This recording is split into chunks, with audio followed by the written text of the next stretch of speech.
Alright. So, magandang umaga. So, magandang umaga na lang lagi ang gati natin. So, this is Dr. George, no? So, this is our session 1 for logistics and supply chain. So, don't worry dahil makahabol naman tayo no, sa ating lessons. So, this is your very first session with me. So, my name is Dr. George Ramon George Atendo. So, I'm a teacher at Faith, of course, First Asia. But I'm also teaching in other universities, teaching grad school, usually graduate school. And meron din po akong undergrad na syempre sa First Asia. So yung topic natin ngayon, guys, basta tandaan natin, no? So yung ating gagawin dito, it's either we send a video for you to watch. Sandali lang naman to. This is 31 slides, but I hope I'll just go through this very quickly. And then, ang importante dito kayo, no, yung inyong output or insights, reflection, kasi tandaan nyo sa dulo ng ETIAP, you need to submit outputs, okay? So, bawat subject, ang iniisip ko dyan, dapat yan, meron tayong ring bind in my former school. Ang ginawa ko dyan sa mga estudyante ko, kasi ako nag-start ng ETIAP dun eh. Ang suggested output should be around close to 100 pages no per subject. So ganyan katindi ang pinagagawa namin noon dati kasi kasama naman kasi itong mga PowerPoint eh. So you can even print this and then give insights on each slide. So napaka-importante rito yung mga ipinapasa po natin, no? Kahit mga screenshot ng ginagawa natin sa office o kaya naman whatever we see online that we can share, yan pwede natin gawin. No? So this is the introduction phase of logistics and supply chain management o yung tinatawag natin ng SCM. No? Okay? So we will begin with the definition and evolution of logistics, followed by, of course, hindi to kasing dito ganun kahaba, no? So, if you want to know more, you can search online. Marami pong gumagawa nito, no? Na analysis, particularly pag pinag-usapan natin yung modern times, kung saan nag-improve na talaga yung logistics and supply chain. Talagang nagsimula yan nung late 90s yung improvement, no? Yan, karamihan sa inyo ay mga pinapanganak pa lang o mga nasa kawalan pa ng universe. So, ako ay bumabanat na sa bangko nung time na yan. No? Yan, nagsimula yung internet. So anyway, we will begin with the definition and evolution nga of logistics, followed by the comparison between logistics and supply chain management or SCM.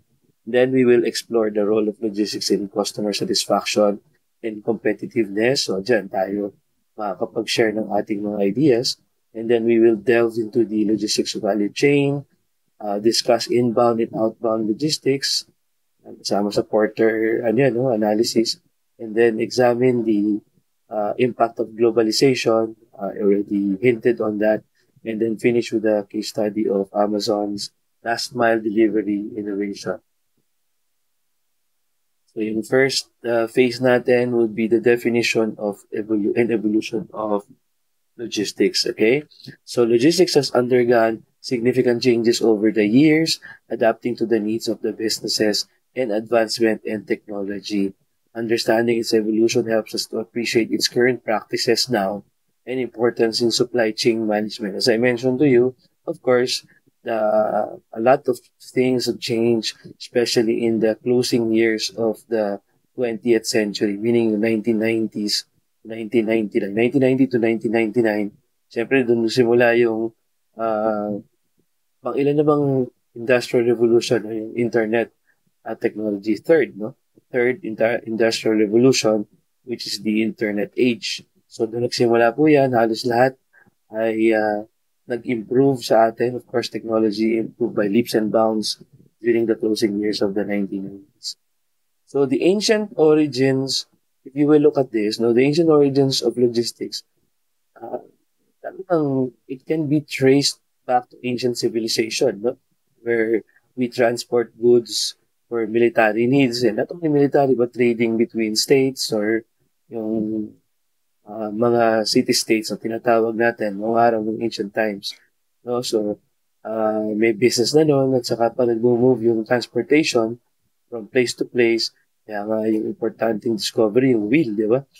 Yan, no? So, evolution over the centuries, logistics has undergone significant changes over the centuries, adapting to the advancement in technology and trade practices. So, halos lahat ng mga changes in history affected syempre si logistics, no? Okay? And then, of course, today, logistics play a crucial role in supporting global trade and commerce, facilitating the movement of goods worldwide. So you can see here how logistics has its roots dating back to ancient times, originally focused on the movement of goods for military purposes, no? But over the centuries, it has evolved into a complex system that supports global trade and commerce. Okay, modern logistics practices. Now, nowadays, logistics encompasses a wide range of activities including transportation, warehousing, inventory management, and order fulfillment. Modern practices emphasize efficiency, customer service, and sustainability. Naalala ko itong picture ng truck natin, no? Panonood ako ng CNN, usually may CNN kami, sa cable. Nakikita ko yung may ano na ngayon, no? Yung driverless trucks. Yan, ha? Sa US, no? I think even in Korea, parang Korean yung technology na nakita ko. But of course, you can, being in operations, management, supply chain, mas marami kayong makukwento tungkol dyan, no? Sa inyong assignment, sa ating mga insights. So please share what you know about this, no? So yung mga transportation methods, modern logistics ngayon involves various transportation methods, ensuring efficient movement of goods to meet customer demands. Tapos meron pa tayo mga warehousing from point to point, di ba? We have efficient warehousing practices. These are crucial for optimizing storage and retrieval process, enhancing overall supply chain performance. So makikita natin dito, because of globalization, we no longer can produce, assemble everything in one country. So we are relying on the global supply chain, di ba? So kaya talagang warehousing is important, and of course the efficiency of the movement of these materials coming from several places, no? Yan. Yan, papasok din dito syempre yung inventory management and how we are increasingly focusing on sustainable practices, reducing environmental impact through eco-friendly solution.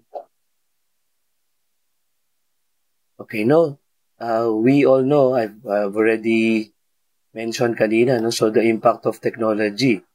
The impact of technology on logistics. So we have automation, we have data analytics now, we have real-time tracking, and there are many innovations like now we have AI and robotics that are revolutionizing logistics, no, improving responsiveness and operational efficiency. So sa inyong case, baka meron po kayong masishare, please share, no, on the impact of technology. So bawat slide dito, you can actually share on what you experience, o kaya kung hindi nyo man experience sa inyong trabaho, please mag-search kayo sa online para makikita nyo po yung mga ginagawa ngayon, no, on technology and logistics. No? So dito, yung technology really has transformed logistics processes. We have automation, as I said, data analytics, automation. Alam naman natin, no? Wala na yung manual labor, wala na yung maraming tao dyan na kailangan, no? Minsan, taga-pindot na lang yung tao, no? And then we have data analytics, of course, para lalo ma-analyze yung kung saan nagkakaroon ng bottlenecks and so on, no? And then real-time tracking of all the many thousands, no? Sometimes tens of thousands of materials moving at lightning speed, so to speak, no, all over the world.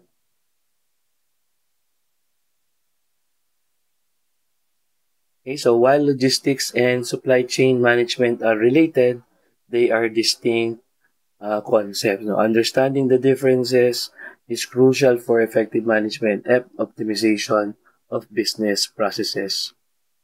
So we have here some definitions and key differences. We have logistics focusing on the movement, no? Primarily naka-focus siya sa movement, no? And storage of goods. While supply chain management naman encompasses the broader network of suppliers, manufacturers, distributors, and retailers involved in the moving of products, no? The delivering of products to the customer. So mas big picture si SCM. Ang tutuusin si logistics ay part ng SCM. No? Okay, ano yung mga components ng logistics and supply chain management? We have, of course, transportation. Nandiyan naman, very critical yan sa logistics. Ensuring that goods are moved efficiently from one location to another. And then we have warehousing, the storage of goods until they are needed for distribution. Playing a vital role in the supply chain efficiency. We have inventory management, nabanggitan natin yan.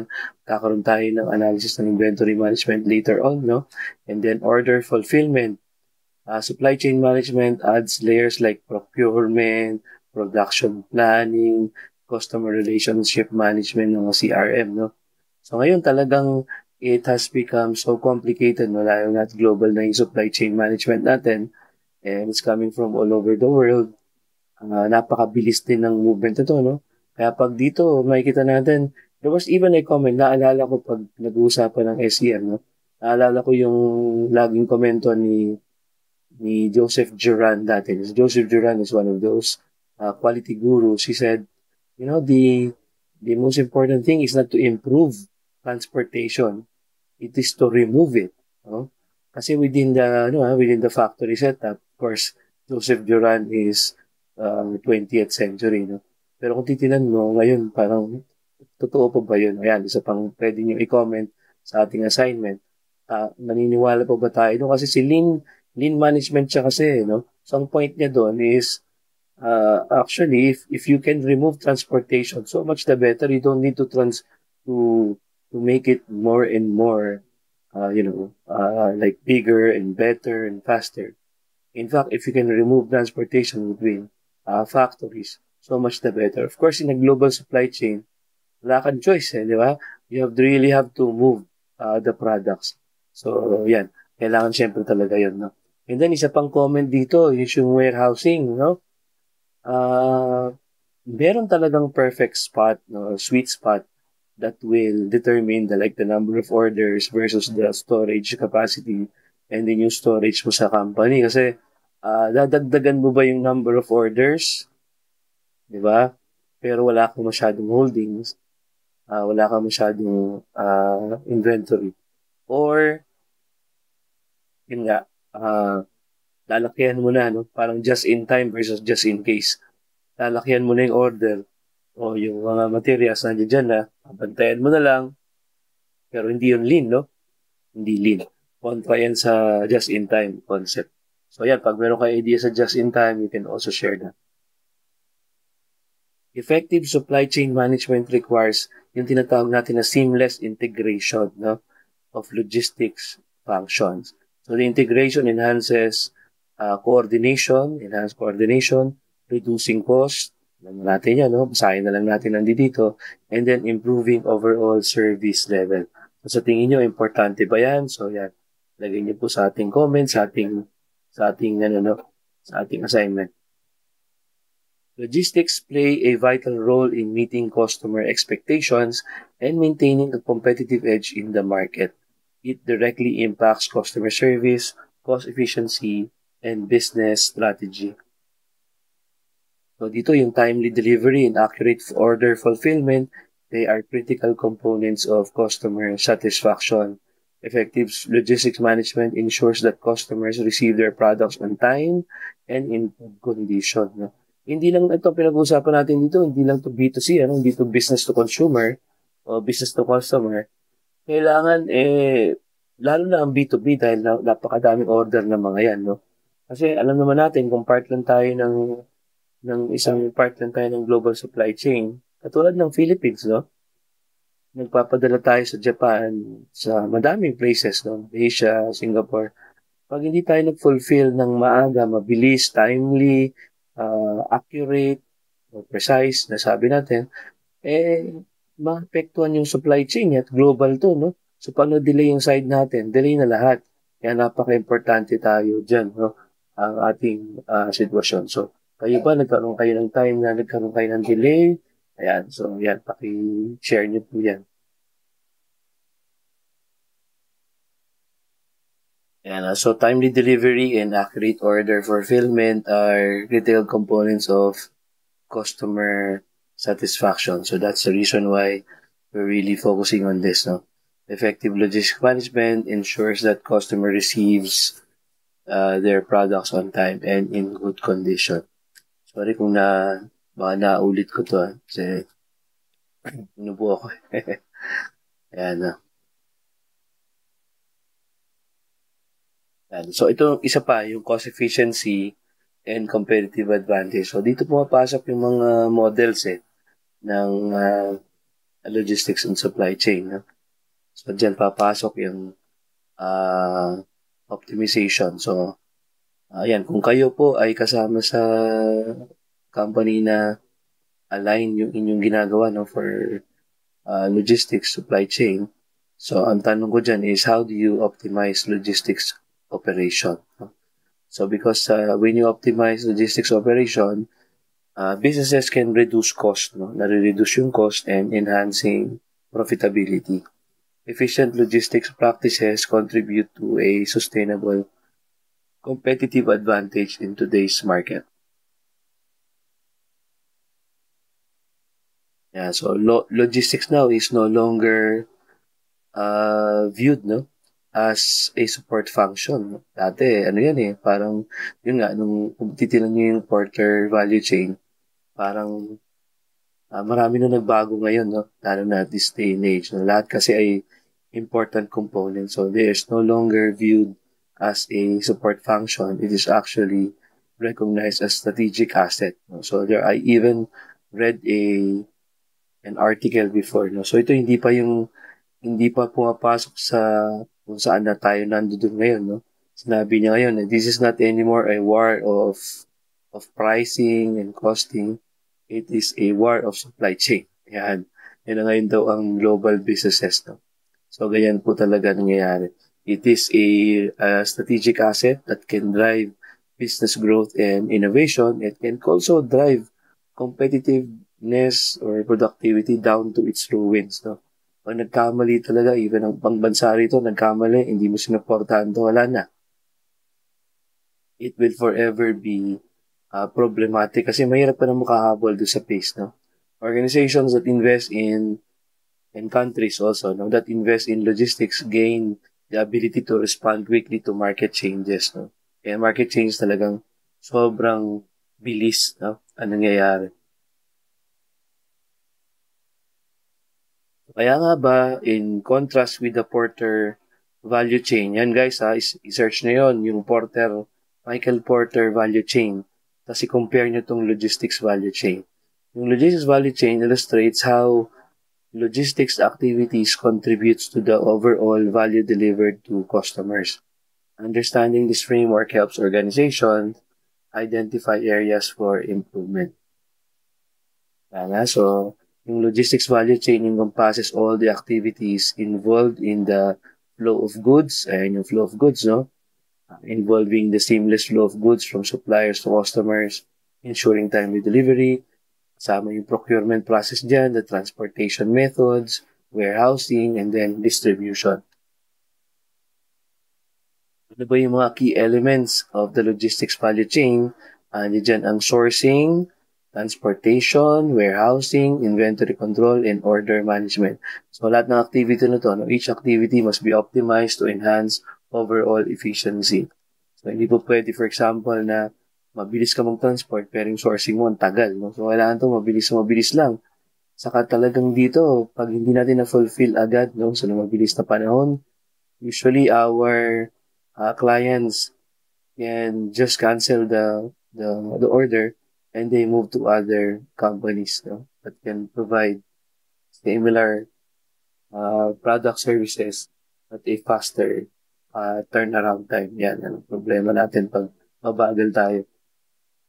So, value creation through logistics, improving logistics, no, to make it effective.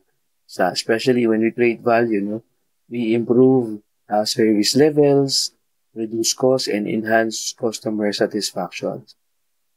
Organizations that manage their logistics well can differentiate themselves in the marketplace. So when you say differentiate, ito yung tipong mas lamang ka sa market. No? Meron kang differentiation. Kaya nga, sometimes you can even charge higher. No? Kasi meron kang something na wala sila. No? Yan, differentiation.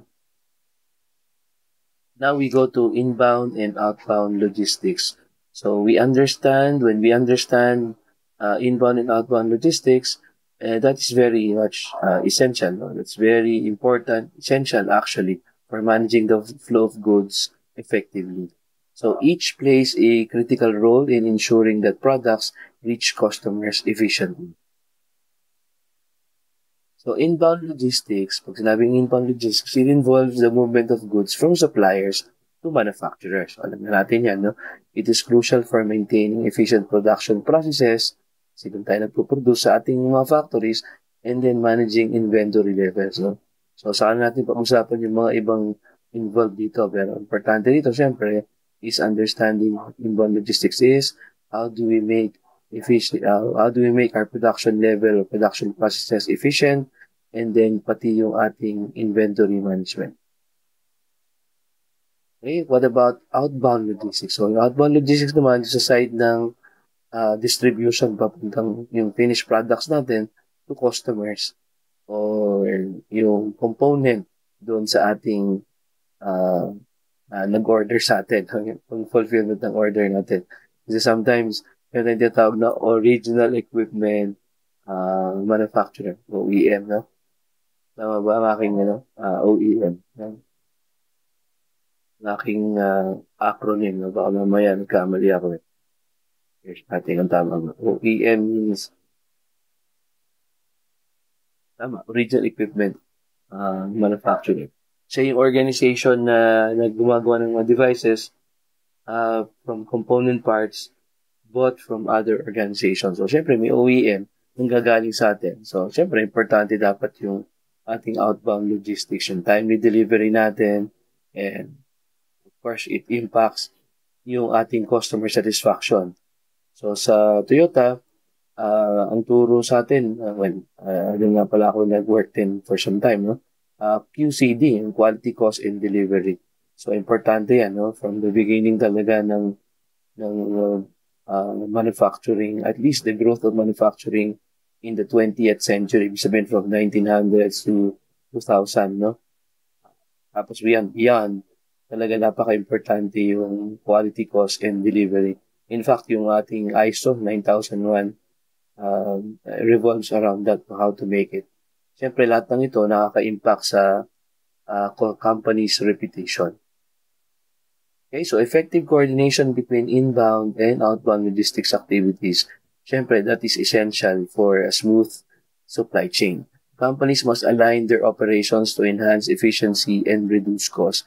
Again, in this case, no, ano masasabi nyo rito sa inyong company? Paano ito ginagawa? How do you coordinate the inbound and outbound activities? Okay. Now we go to globalization and the logistics landscape. So globalization really has transformed the logistics landscape, presenting both challenges and opportunities. Maraming challenges talaga, no? Understanding these dynamics is key to developing effective logistics strategies. Minsan hindi natin pinapansin, no, yung competition ng ibang countries sa atin, pero napansin nyo, even the US, na-feel nila. They are feeling the pangs of the efficiency of Chinese logistics and supply chain. Kasi nasa kanila yung pinakamura eh. And hindi na sila umaasa sa ibang sa movement ng product. So, paano na yan? Ang bilis makarating sa kanila ng product. So, even ang India nagsastruggle, no? Eh, mura na rin ang India. So, paano na tayo, no? Paano yung mga mamahalin yung products? Mahirap makipag-compete. So, for a time, we're saying na, syempre, mura yung kanila dahil low quality. Pero ngayon, medyo nagiging silent na ang ano niyan, no? Ang mundo because when the Chinese manufacturers have proven themselves kasi even na yung iPhone, nandun doon, Tesla, nandun doon sa Shanghai. So, magtitiwala sa manufacturing prowess namin, bakit nandito yung mga big companies like those, even Volkswagen, no? So, medyo may ano tayo dyan. Kaya nga po talagang napaka-importante na tayo as a nation is mag-compete talaga sa global pace dahil kung hindi, unti-unting mawawala na lahat ng ating yung ating tinatamasa ngayon, no? Kasi syempre marami tayo, kayo, for example, no? Yung mga iba sa inyo na nasa ibang bansa. Oh, syempre kaya yung ginagawa nangyayari ngayon, eh kasi nga nang meron tayong something na na-offer na wala sa ibang bansa. Pero hindi nagtatagal yan. O sa Emiratization na tinatawag, unti-unti nagkakaroon na sila ng realization na you really have to bob up the competency of our people. Hindi galing sa Saudi at naapektuhan tayo nun, no? Qatarization. So, napakadaming concern, no? So, dapat talaga long-term ang thinking ng ating government, lalo na dito sa side na to. Yan. Ano masasabi nyo doon sa point na yon? So, isama nyo yan sa ating insights. Globalization has also led to increased competition. Ayan yung sasabi ko, no? The need for more complex logistic networks. Companies must navigate international regulations, cultural differences, and logistic challenges. So while globalization presents challenges such as longer lead times, higher costs, it also offers opportunities for growth and market expansion. Napakadami ng bansa ang pwedeng pagpasahan, no? Ng ating mga goods and services. Companies that adapt to these changes can thrive. Ako, ang liking point dito, hindi lang companies countries. Kasi ang countries talaga ang nagsusupport dito, no? Pag ang country mo, katulad ng country parang walang pakialam sa mga entrepreneur, no, and how we struggle past our borders, no? Eh, ang dami nating concern kasi sa pamahalaan natin, eh. O, tas kung ano-ano pa ang ating mga pinagkakaatupag, no? So, hindi natin nakikita na unti-unting nawawala yung ating edge sa global landscape. Ayan po. Kaya ako, hindi lang companies ang importante dito sa akin. Pati na rin yung country. Global kasi ito eh, global logistics. How does our country compete against the rest of the world? Yan, no? So, yung examining case studies of successful global logistics strategies can provide valuable insights. Yan.